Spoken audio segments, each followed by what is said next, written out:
This is Matthew McConaughey. Natalie Portman. James Patterson. Michael Ian Black. And you are listening to Five Questions with Dan Schawbel.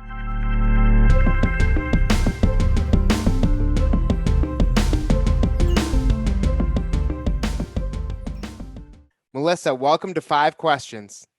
Hello. Well, it's great to have you here.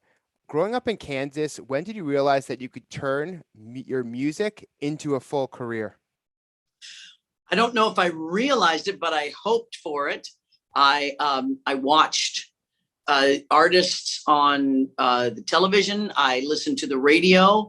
I had an incredible drive to do it. And then when I was about 12 and 13, I started playing in bands. And I think the first time I got paid like $10 for doing that, I went, oh, I'm hooked. This is great. I can make money and do what I love. Yeah, I find a lot of artists, especially musicians, they're just doing it for fun to start. They're not like, oh, I'm going to do this and like magically I'm going to be a millionaire and be famous and everything, because it's so hard to make it. So it's more about the journey. And that's something I always respect in entertainers, because it is incredibly competitive. Yeah. Yeah. It's not it's funny because, thinking of it as competition, it's not something it's not like a game you go in and you win or lose. You just keep doing it and loving it and hoping other people love it too. Absolutely. And you, of course, have built a huge community over the course of your career. You were discovered in a gay bar, yet the record label you had asked in a meeting, what are you going to do about this gay thing? How did they eventually come around to accept you for who you are? Oh, well, they always accepted me for who I was. They had no problem. They knew, of course, from the day they met me, because they met me in a gay bar, that, and they met my girlfriend and they knew my life. It was just, at that time, you didn't tell the public that. You didn't say that. Nobody had said it out loud to anyone. And so they kind of just went, they're not going to. It was sort of don't ask, don't tell. We just didn't tell anybody. It was just a bar in Long Beach, not a gay bar in Long Beach.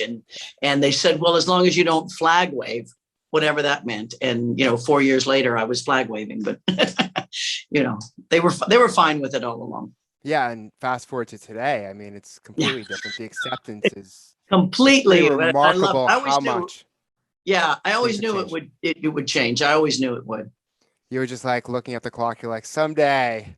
Come on, guys. Someday. Let's see. 2018. Like, right. Hopefully, while you're still alive. Yes. But you've had a very, very tough year.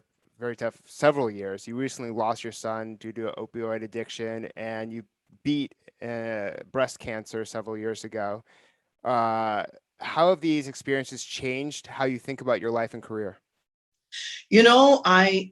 I realized that life is just a wave. It goes up and down, and I'm not going to let the down parts keep me down.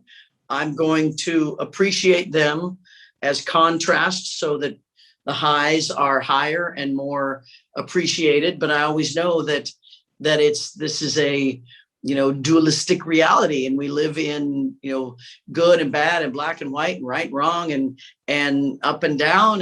And you go through those things so that you can feel and, appreciate more. So, I'm not the only one who's lost people or had a health crisis. That's kind of, we all do. So it's how we take our next steps after that really determines the enjoyability of our own life. Yeah, music's really helped you too. I find what is very common with creatives and artists that, when they're struggling, that's when sometimes they can produce their best art, or they use their art as a form of therapy to get through things. And from what I've read about you and your career, that's something that you've said. Yeah, I really, after cancer, I just created my whole, the way I wrote songs, my whole, the subjects I wrote songs about completely changed. And after I lost my son, I really threw myself into all of my work from the past, during the lockdown, I was streaming from home, and I played every single song I ever recorded. And it kind of got me back in touch with all of my past work that I'd done. And that was really healing. Yeah, and speaking of songs, you have decided to release these songs that you recorded many years ago today. Why did you decide to hold off on releasing them now, until now? It was never right. It was I didn't do it on purpose. It just didn't happen until now. I know that going back and looking at the songs back, understanding that back then I was more insecure about my voice, not singing voice, but my voice as an artist, and what I was saying. And some of these songs were very, very strong. They're very intense, and I mean, a lot of my music is, but these songs were almost overtly gay, kind of, almost, and I wasn't out yet. And they were very like feminist based, and I was a little nervous and uncomfortable with releasing them then. Now they're perfectly normal, you know. That's sort of the way we behave now. So these songs really fit right now. I love that. And yeah, seems like the perfect time to release these tracks. And it is a very intense period, but it's also, you can look at things good and bad. And part of the good is you see the more of acceptance of diverse groups of people like you wouldn't have, maybe decades ago when I was growing up. And what's your best piece of career advice? My best piece of career advice is to understand that this is a journey, that you put the goals in front of you and you go for them with joy and passion.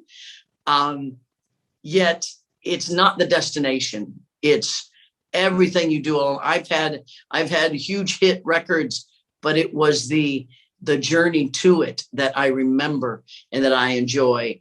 And I would say, do more sit-ups. That's what I would say.